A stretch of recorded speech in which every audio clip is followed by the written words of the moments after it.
Pessoal, o que é a vida, hein? Eu te pergunto. Será que é apenas um intervalo entre dois documentos? A certidão de nascimento, o atestado de óbito, hein? Será que é fazer o que o mestre mandou? É comer o pão que o diabo amassou? Hein? Pra mim, a vida é, pura e simplesmente, fazer um monte de coisa até ficar com vontade de não fazer nada e depois não fazer nada até ficar com vontade de fazer um monte de coisa. E ano passado eu fiz muita coisa, mas sabe o que eu não fiz? Eu não gravei o quadro assistidos do mês passado aqui pro YouTube. E eu gostaria de retomar esse hábito, esse ritual, essa liturgia do canal João Vitor Panda Total Entertainment Forever LTDA. Pra mim, esse vídeo representa um eterno retorno. Só que pra você, eu espero que esse vídeo sirva como, um compilado de várias indicaçõezinhas. Eu espero que pelo menos um dos filmes que eu vou falar aqui sejam filmes que não estavam no seu radar. Pra que você fale, vou ver esse filme. Aí você veja esse filme e fale, meu Deus, belo filme. Muito obrigado, João Vitor Panda. Ou que você volte aqui nos comentários e fale, assisti o filme tal, achei uma merda. Vai tomar no cu. Então vamos lá, o primeiro filme dessa recapitulação se chama Presence. Em português é A Presença. A tua presença entra pelos 7 buracos da minha cabeça. Cara, esse filme ele tem uma premissa muito interessante. Ele é basicamente um filme de casa mal assombrada, só que da perspectiva do fantasma. Tá ligado?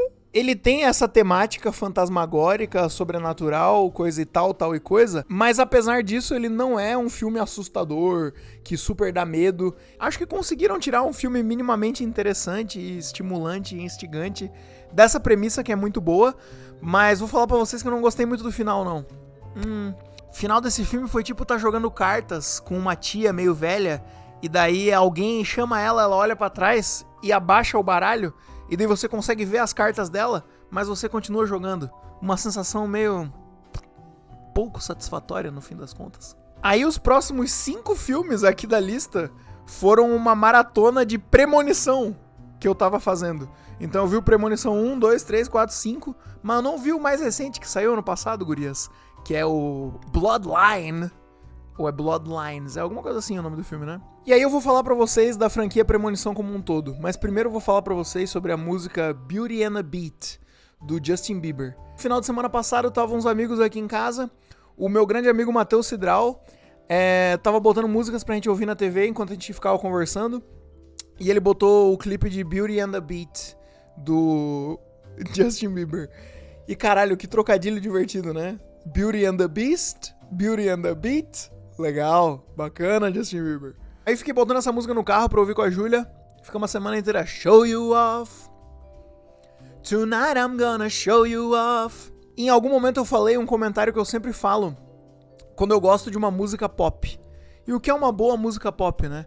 Não é algo revolucionário, não é algo que vai mudar o mundo, mas é algo que vai colocar energia no seu corpo, algo que vai te capturar com um refrão maneiro, que vai te dar vontade de aprender a letra pra cantar junto. É prazeroso, é gostoso. Então, enquanto essa música tava tocando no carro, eu falei esse comentário que eu sempre falo, que é música pop da melhor qualidade. Porque Beauty and the Beat é música pop da melhor qualidade. E a franquia Premonição é meio que filme de terror da melhor qualidade. Eu não tô dizendo que é a melhor franquia do terror. Da mesma forma que eu jamais diria que Beauty and the Beat é a melhor música de todos os tempos. Na verdade, se você me perguntasse anteontem, eu diria que é a melhor música de todos os tempos. Mas é esse sentimento de brincadeira divertida com as ideias que surgiram. É engraçadinho, é divertidinho, vai encher o seu corpo de energia. Mas como um bom filme de terror, em algum momento vai te assustar, vai te agoniar. Tá ligado? Eu não vi o que saiu ano passado, mas desses 5 primeiros que eu vi, só o quarto, que o nome é The Final Destination, é o quarto? É. Que eu achei meio sem gracinha, achei meio tipo, ai galera, sério. Tirando esse, todos os outros são muito maneiros, e especialmente o 1, o 2 e o 3 tem brincadeiras com um destino, um clima, um misticismo, um algo a mais que são muito legais mesmo. Eu fiz essa maratona porque na época eu tava com a ideia de fazer um ranking de todos os premonições. Deixa aí nos comentários se esse seria um vídeo que você teria interesse de ver. Só me faltou ver o mais recente, mas eu assisto e gravo esse vídeo e não tem problema nenhum e tchau, obrigado. Depois eu assisti um documentário da Netflix chamado The Lost Children, As Crianças Perdidas. É um documentário sobre uma criançada... É uma criançada? Acho que são 2 crianças na minha lembrança. São 3 crianças, talvez? 3 crianças.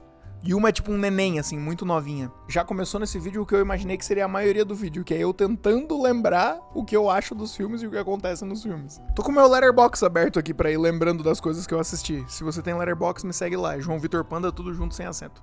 Essas 3 crianças, elas estão num avião que cai no meio da Amazônia e elas ficam perdidas por, tipo, muito tempo. E o documentário conta o que elas fizeram pra sobreviver na floresta. Acho que um bom documentário, ele pega uma história real e minimamente ficcionaliza ou organiza aqueles fatos cinematograficamente de uma forma instigante, capturante, maneira, que te entrega uma lição de repente, ou uma mensagem, ou um sentimento, ou uma estética específica, ou na melhor das hipóteses faz algo sobre o gênero de documentário, questiona, revoluciona, modifica.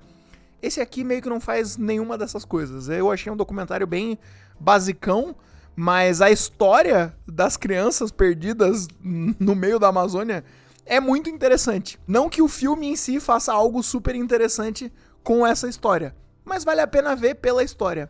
Eu acho que a coisa mais legal e mais interessante que tem nesse filme é que em alguns momentos ele flerta com uma coisa meio mística da floresta, das pessoas que têm uma relação muito próxima com aquela floresta, da conexão delas com as tecnologias da selva e algo assim.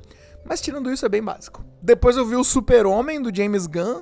Essa aqui super não é uma indicação diferenciada, né? Não é a primeira vez que você ouve falar desse filme, provavelmente. Acho que boa parte dos meus comentários vão muito na onda de dizer que...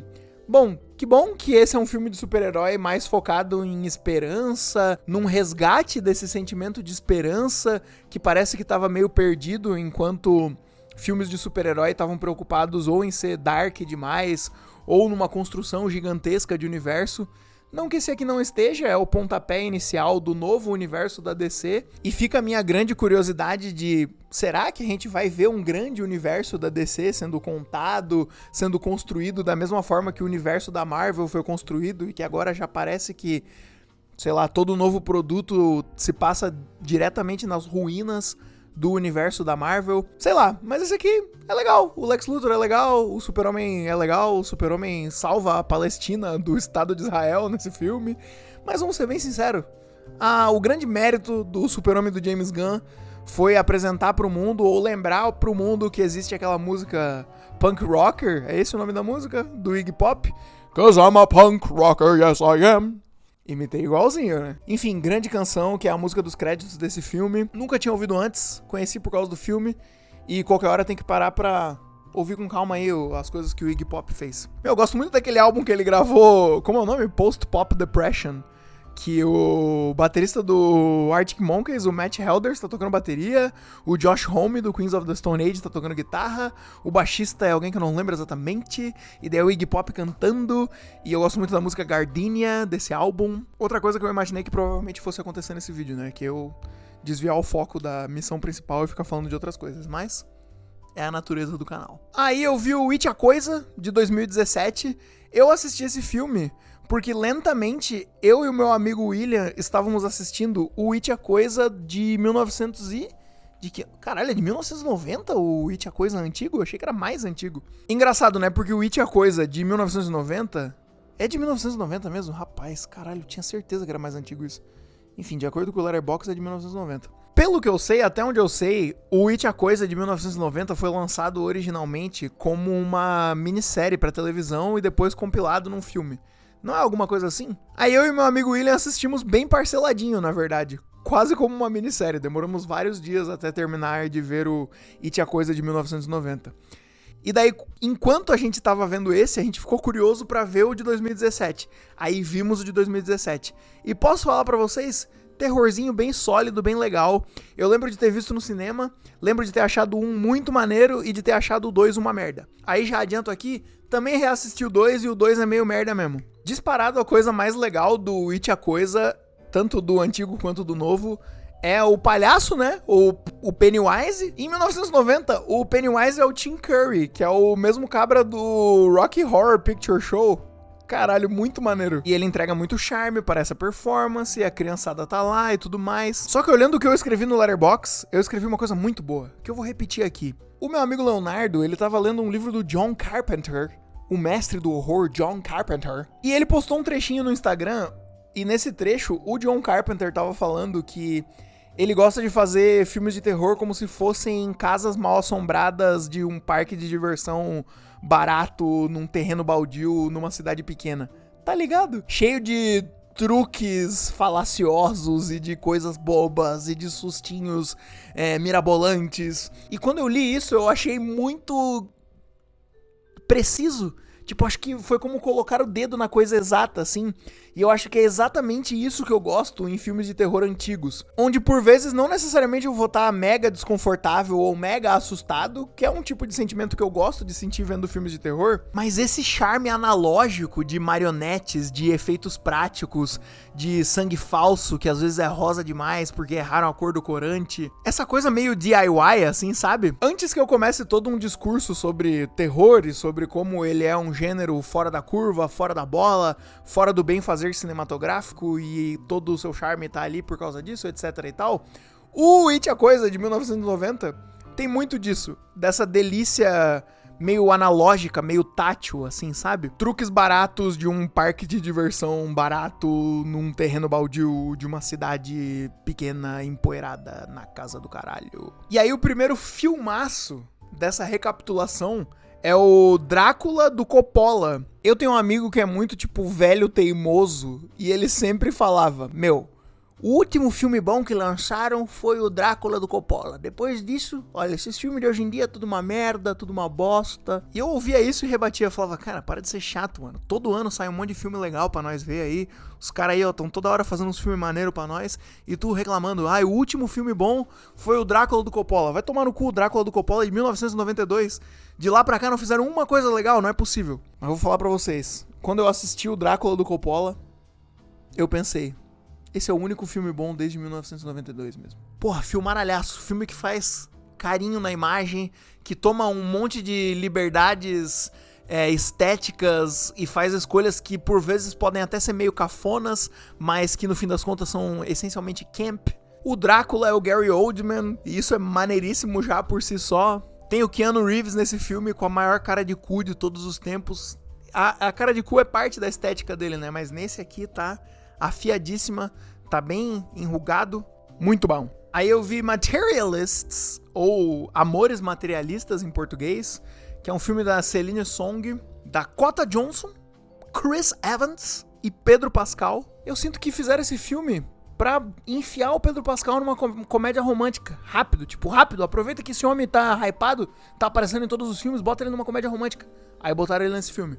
Ele é um ricão charmoso que tá flertando ali com a Dakota Johnson, e o Chris Evans é o ex-namorado fudido, gostoso dela também, e ela trabalha numa empresa casamenteira, assim, numa empresa que cria match entre as pessoas. Então esse filme é uma comédia romântica bem bobinha, mas que tem, sei lá, um certo verniz de escrita criativa, porque ela é uma comédia romântica onde a personagem principal não é a pessoa mais romântica do mundo, mas ao mesmo tempo claro que é, porque no fim meio que tem que ser.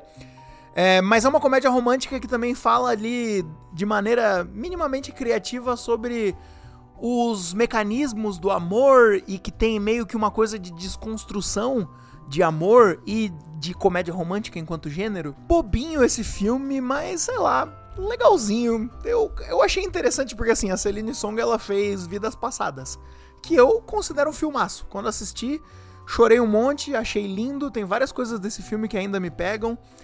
E daí, quando ela fez esse Amores Materialistas, eu acho que talvez tenha gerado uma certa decepção, porque ela fez um filmaço, um filme de Oscar, uma coisa mais prestigiada, e daí agora ela fez uma comédia romântica bobinha. Eu acho legal, eu acho que é um direito dela.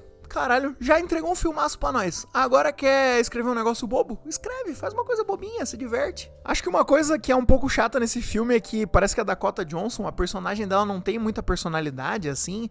E o mínimo de personalidade que ela tem não é muito explorado. Acho que podiam ter dado mais estofo pra essa protagonista de alguma forma, assim. O personagem dela é um pouco sem gracinha. E daí tudo que ela tem é esses dilemas com esses homens e etc e tal. Pode meio que ser uma coisa do gênero, mas não deixa de ser algo a se comentar sobre. Enfim, um filminho que, te falar, assistir no sofá, assim, comendo um negocinho, tomando um vinho de repente, talvez até funcione. Aí eu assisti Weapons, que em português é A Hora do Mal, nome ruim. Nesse filme a gente acompanha uma prof, uma teacher, que chega na sala de aula pra viver o pior pesadelo que um professor pode viver. E eu trabalhei em escola há muitos anos. Então eu posso dizer que a pior coisa para um professor é chegar na sala de aula e ver um aluno lá. Porque se ele tivesse faltado, não teria ninguém. E daí a vida seria outra. Mas com um aluno só, o que você faz com um aluno só? Todos os outros vão ficar para trás no conteúdo? Então esse já é o primeiro terror do filme. O terror da docência. Aliás, essa é uma dimensão do pesadelo de horror que é esse filme. Os horrores da docência. Porque, essencialmente, esse filme é uma professora sendo esculachada, esquinchalhada. Porque daí, quando acontece isso, todos os pais das crianças olham e falam, meu Deus, como que pode todas as crianças desaparecerem? E todas as crianças estudam na mesma sala, deve ser culpa da professora. É isso que dá ficar botando Paulo Freire nas escolas. Uma comparação que eu fiz com outro filme, porque o outro filme ainda estava na cabeça, mas quando eu terminei de assistir Weapons, eu fiquei com a sensação de que ele é também, de certa forma, meio que um Long Legs que deu certo. Uma coisa que os dois filmes meio que têm parecido é de ser esse terror contemporâneo meio esquisito. Terror esquisito, coisa esquisitinha, vai ter uma coisa estranha, vai ter um personagem com uma maquiagem estranha, que não necessariamente é assustador, mas te causa uma estranheza e talvez te assuste pela estranheza. Eu acho que todas as estranhezas funcionam muito melhor em Weapons do que no outro, pra mim. Eu acho que lá algumas coisas me pareceram meio soltas ou meio tipo... Enquanto que aqui parece que tudo agregou, eram tudo cristais de estilo que deixaram esse filme cristalinamente estiloso. E o final de Weapons, se você não viu ainda, veja, se você gosta de um terrorzinho diferenciado. O final de Weapons é uma das coisas mais satisfatórias que o cinema produziu aí na última década. É muita satisfação. O jeito que acaba esse filme... Que satisfação. Um filme simples, que tem um aparelho de contação de história legal. Você vê várias perspectivas diferentes se cruzando, várias histórias, uma atravessando a outra, tem vários capítulos assim, e daí tudo se junta e tu fala, caralho, era isso, maneiro, pá, não sei o que lá. Pra mim funcionou, achei muito bom, e fiquei muito feliz que a mulher do Weapons ganhou um Oscar por esse filme. Legal. Difícil a gente ver filme de terror sendo premiado em premiação. Prêmio, premiado, filme premiado, assista. Depois eu assisti Bring Her Back, Traga Ela de Volta. Pô, fui no cinema ver esse e, meu Deus, irmão, que agonia do caralho. Esse filme é um terror pra aquelas pessoas que gostam de um gorezinho ou de uma coisinha nojenta, de uma cena que dá agonia. Tem momentos nesse filme de agonia extrema, de dar vontade de tapar o olho, de ficar, meu Deus, não vai fazer isso, não vai fazer isso, não faz isso, não faz isso. E faz, e é horrível, e te mostra, e às vezes não te mostra e é pior do que mostrar, e às vezes mostra mesmo e é pior do que se não tivesse mostrado. É dos mesmos cabras que fizeram aquele Talk to Me, que, pô, também era um terrorzinho maneiro, um filme de maldição diferenciado, com uma mitologia própria ali, bem criativa e divertida. E os caras fizeram de novo e vão se consolidando como vozes interessantes do terror contemporâneo. Vou até pegar o nome dos caras aqui, pra justiça seja feita, né? E esses aqui, eu acho que eles tinham uma coisa de serem youtubers, e daí de youtubers eles viraram cineastas, o que é bem divertido também, né? É o Michael Philippou e o Danny Philippou. São irmãos, será? Rapaz, mesmo sobrenome. São da Austrália, se eu não tô enganado. Enfim, gostei bastante desse aqui. Acho que em alguns momentos ele me pareceu um pouco convencional demais. E convencional de um jeito novo de ser convencional, né? De um jeito contemporâneo de ser convencional. Em alguns momentos eu achei ele meio A24 demais, assim, sabe? Nem sempre a vilã do filme funcionou pra mim. Às vezes funcionou, mas às vezes foi meio... algo faltando ali. Mas a relação dos irmãos, que é o cerne do filme, eu achei bem bonitinha. O horror eu achei horroroso, me deixou bem agoniado. E assim como em Talk to Me, eu acho que toda a mitologia do filme é bem criativa, assim, é bem diferenciado. Uma coisa de possessão, com umas surpresinhas ali, etc e tal. Maneiro. Esse aí teve um debate, né? Tinha gente que achava que esse era o melhor terror de 2025. Eu ainda gostei bem mais do Hora do Mal, do Weapons. Pra mim, melhor filme de terror do ano passado, que eu lembre, o Weapons. Aí o próximo filme que eu vi foi o It, capítulo 2, que eu achei uma merda mesmo. E aí, veja só, num dia que eu tava precisando ver um filme desse tipo, eu assisti Diário de uma Paixão, The Notebook. Aí vamos comprar um chocolate, assistir Diário de uma Paixão, tomar um sorvete, tomar um vinho, como o amor é lindo, olha os dois, eles ficaram separados, depois eles voltaram e agora tem um dilema emocional, uma coisa... A review que eu escrevi pro Letterboxd, a única coisa que eu disse foi: Nossa Senhora da Graça, rogai por nós pecadores. E de certa forma, acho que isso é tudo que eu tenho a dizer sobre esse filme. Seria perfeito também se em algum momento desse filme eu tocasse aquela música assim: O tempo passou e eu sofri calado, não deu pra tirar ela do pensamento. Eu ia dizer que estava apaixonado, recebi o convite do seu casamento. Com letras douradas, um papel bonito, chorei de emoção quando acabei de ler. No cantinho rabiscado no verso, ela disse: meu amor, eu confesso, estou casando, mas um grande amor da minha vida é você. Enfim, um filme que tem o seu impacto cultural aí, né? Que tem o seu momento, que tem o seu lugar, que tem a sua vibe, acima de tudo, eu acho. Olha quem chegou aqui, a verdadeira estrela do canal, Princesa Carolina. Vai ficar no colo? Vai sair. Depois eu assisti Pecadores, Sinners, também filme de Oscar agora, né? Caramba. Filme lindamente construído, talvez, e digo a construção mesmo, o começo ali, né? Quando estão botando as pedras no taburelo, antes de toda a merda acontecer, antes de dar tudo ruim. E acho que essa foi a coisa que eu mais gostei no filme, toda a construção ali até a gente chegar no momento do pega pra capar de fato. Grande performance do meu mano Michael B. Jordan.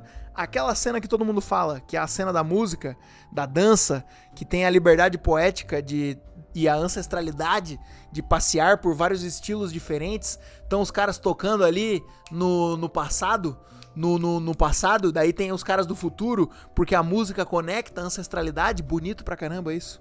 Bonito pra caramba isso. Eu achei um filmaço no balanço geral, assim, tirando um momento ou outro que eu achei meio marvelizado, sabe? Umas horas... Não sei, parece que é bem mais legal a construção, assim, depois que a vampirada tá lá, onde a ação do filme não necessariamente combinou com o resto do que tava rolando, sabe? Mas enfim, Sinners aí é um dos grandes filmes do ano passado e tchau, obrigado. Depois eu vi Paris, Texas, do Wim Wenders, e esse aqui, meu Deus, eu saí do cinema embasbacado, assim, que eu me lembre, foi a última grande experiência cinematográfica que eu tive, assim, talvez uma das melhores experiências cinematográficas que eu já tive na minha vida, no cinema mesmo. Esse filme é de 1984, mas ele estava sendo relançado. Eu vi, não lembro se era uma amostra ou um relançamento, alguma coisa assim, mas eu vi no meu cinema favorito, que é o Cine Passeio, aqui de Curitiba. E eu tive uma experiência tão genuinamente ultrasensorial e extracorpórea com esse filme, que nem me incomodou o fato de que eles estão de sapato fechado na praia numa das cenas. Bom, é a história do relacionamento complicado entre um cara e uma mulher, e eles têm um filho, e a mulher some no mundão, e o cara meio que vai atrás dela, mas não consegue encontrar ela, e daí ele fica com o filho, mas ele não cria o filho, e daí o irmão dele cria o filho, o irmão ou irmã, não lembro direito, e daí ele se reencontra com o filho, e quer fazer o filho reencontrar a mãe, e eles estão indo atrás da mãe. E caralho, sério, que lindeza de filme. Eu simplesmente terminei de ver Paris, Texas, abri o meu Letterboxd, que é o aplicativo de cinema, onde, dentre muitas funcionalidades, você pode escolher quais são seus 4 filmes favoritos, e tirei um que tava lá, que eu não lembro qual era, e coloquei Paris, Texas. Esse é um dos meus filmes favoritos de todos os tempos. Ele é visualmente deslumbrante, emocionalmente potente, e tem uma cena no final que é só os dois se encarando, e meio que eles não estão se encarando. Eles estão separados por um espelho, onde ele tá encarando ela tá encarando ela mesma, e daí ele não consegue encarar ela, ele não consegue olhar pra ela, ele não consegue fazer nada, ele não consegue dizer nada, ele só consegue ouvir, ele não consegue falar, ele fala, mas ele não fala, e tem uma coisa que acontece e não acontece, e é maravilhoso. Filmaço absoluto, Paris, Texas, foda. Antes de assistir Paris, Texas, eu ouvi Paris, Texas, né? A Lana Del Rey tem uma música chamada Paris, Texas, no álbum Did You Know That There's a Tunnel Under Ocean Boulevard? Já gostava da música? Porra, gostei ainda mais do filme. Vai ficar no colo ou vai ficar me arranhando pedindo carinho? Ficar no colo já é uma forma de carinho. Aí tu não precisa me arranhar. Que tal? Mas eu posso tirar a mão daqui ou não? Se eu tirar a mão daqui, tu vai cair? Aí eu assisti Saneamento Básico, que é um filme onde a Fernanda Torres e o Wagner Moura? É Wagner Moura, não é Wagner Moura? É Wagner Moura, eu ia falar Fernanda Torres e o Selton Mello, mas Fernanda Torres e Selton Mello é Ainda Estou Aqui. Enfim, eles são um casal e ela tá muito incomodada que na comunidade deles ali, o que era? Tem um esgoto fedido ou algo assim? E daí ela vai na prefeitura e fala, caralho, vocês não vão resolver esse problema da comunidade? E daí a prefeitura fala, olha, a gente não tem verba pra resolver esse problema, mas tem uma verba da cultura aqui que ninguém usou, que é uma verba pra fazer um filme. E daí a Fernanda Torres tem a ideia de escrever um filme pra ter acesso a essa verba e, na verdade, usar a verba do filme pra resolver esse problema da comunidade. Então esse filme é toda a galera ali, toda a vizinhança tentando fazer um filme. Achei deliciosamente criativo. E nessa premissa, né, o que você vai esperar? Você vai esperar comentários divertidos e afiados sobre linguagem cinematográfica, talvez até sobre linguagem por si só, e tudo isso tá ali, em todas essas brincadeiras deles fazendo um filme dentro do filme. E é um filme de monstro, daí eles constroem a roupa do monstro, e é uma zoeira a roupa do monstro, e daí tem reviravoltas entre eles ali, coisas emocionais, etc e tal. Eu achei esse filme um barato, simplesmente resumiria Saneamento Básico como um filme legal. Filme legal! Depois eu vi Mickey 17, do Bong Joon-ho, com o Robert Pattinson. E aí quando falaram, ó, vai ter esse filme aí, ó, uma ficção científica, do Bong Joon-ho, o cara que fez Parasita, que fez Memórias de um Assassino, que fez aquele outro filme de monstro lá que eu não lembro o nome, e o Robert Pattinson, o Batman, o Edward, o cara daquele filme lá, Good Time, grande ator, grande diretor, fazendo uma ficção científica no espaço sobre clonar pessoas para que essas pessoas façam um trabalho difícil e fiquem morrendo toda hora. Mata um clone e faz a outra pessoa, mata um clone e faz a outra pessoa, mata um clone e faz a outra pessoa. Como que não vai ser um filmaço isso, hein? E acabou que não é, rapaz. Caramba, fiquei bem decepcionadinho com esse filme. Na melhor das hipóteses, eu diria que Mickey 17 é legalzitos, no máximo do máximo, no esticar da corda, esse filme é legalzitos. Tem o Hulk interpretando o Donald Trump do espaço nesse filme, e é uma performance caricata da forma mais tiro no pé possível, bem sem gracinha. Acho que todos os aspectos satíricos desse filme são tipo, puxa vida, caramba, pouco afiados ou realmente não dando certo. Pra mim, ele não brinca de uma maneira poética ou filosófica com esse conceito de imprimir seres humanos pra que eles morram, e imprime outro e morre. E ok, parece que a preocupação do filme não é essa brincadeira poética ou filosófica com esse conceito de ficção científica que é bem interessante. Mas isso é substituído por esse lado satírico, e daí todo esse lado satírico pra mim não funcionou. Mas como eu falei, ele é legalzinho, ele não é uma bosta, não é um filme horrível. Ele tem essa ideia interessante no meio, em alguns momentos ele flerta com fazer algo interessante com essa ideia. Tem horas que esse filme ele é um pouco sacana, de um jeito interessante, assim, de um jeito satisfatório. Ele tem uma certa sacanagem, uma pequena crueldade que, caramba, me causa uma sensação de potencial desperdiçado. Depois que eu assisti Devoradores de Estrelas, que aliás já tem um vídeo completo sobre aqui no canal, eu, por alguma razão, lembrei de Mickey 17 e fiquei me perguntando, será que eu gosto mais de Mickey 17 ou de Devoradores de Estrela? Pra comparar dois filmes onde botaram um ator gatinho no espaço, né? E eu fiquei realmente na dúvida. Eu acho que eu gosto mais de Devoradores de Estrela, mas ao mesmo tempo é mais fácil gostar de Devoradores de Estrela, porque ele é bonitinho e engraçadinho, enquanto que Mickey 17, querendo ou não, é mais ousado, tá ligado? E talvez tenha até muito mais personalidade do que Devoradores de Estrela. Só que é isso, ele não é bonitinho e satisfatório e tenta ser emocionante. Ai, não derruba... Meu Deus, achei que ela ia derrubar a xícara. Enfim, ele não é bonitinho e satisfatório e até meio óbvio como o Devoradores de Estrela. Acho que é bem mais fácil gostar de Devoradores de Estrela. Eu sempre pergunto pras pessoas como elas ranqueiam os 3 condimentos clássicos, né? Maionese, ketchup e mostarda. E eu acho que o meu ranking é maionese, mostarda, ketchup. E você pode ranquear da forma que você quiser. Mas se você bota mostarda em terceiro lugar e bota ketchup em primeiro lugar, eu fico pensando, caramba, o que você não gosta da mostarda? Você acha muito forte? Pô, mostarda é ácido, é interessante, é versátil, dá pra usar em vários preparos culinários. Uma carne de cozimento longo, caramba, uma colher de sopa de mostarda no final do preparo, só pra dar um brilho extra, só pra complementar a complexidade daquele sabor lentamente desenvolvido, é sensacional. Enquanto que ketchup é uma delícia, eu adoro ketchup, é muito gostoso, é muito açucarado. Mas é isso, é muito açucarado.